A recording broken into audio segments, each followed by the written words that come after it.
اویو ودروئ او فکر وکړئ چې 1 جمع 24 څو کیږي. ډېر ښه. راځئ چې په ګډه یې سره کار کړو.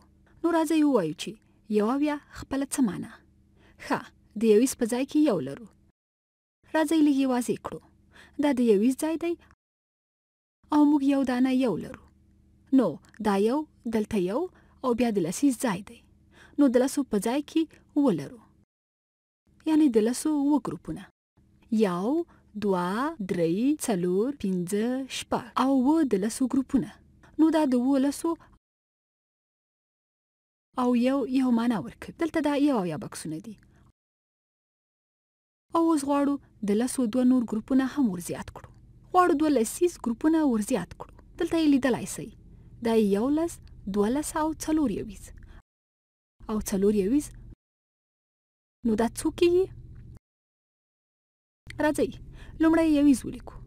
ښه نو 21 او 4 نور 21 لرو. نو دا ټول 25 کیږي. 25 کیږي.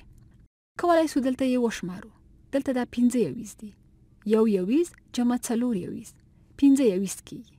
او که لسیزو ته وګورو 2 لسیز جمع 2 لسیز. ښه، که دا ټول سره یو ځای کړو، که دا ټول سره جمع کړو، 9 لسیز کیږي. نو 9 لسیز لرو. 2 لسیز جمع 2 لسیز 9 لسیز کیږي. نو اوس 9 لسیز لرو. دلته یې لیدلای شو. او 25 ښه نو د 9 لسیز او 25 د ویلو بله کومه لاره ده؟ ډېر ښه. کولی شو ووایو چې 15 وي.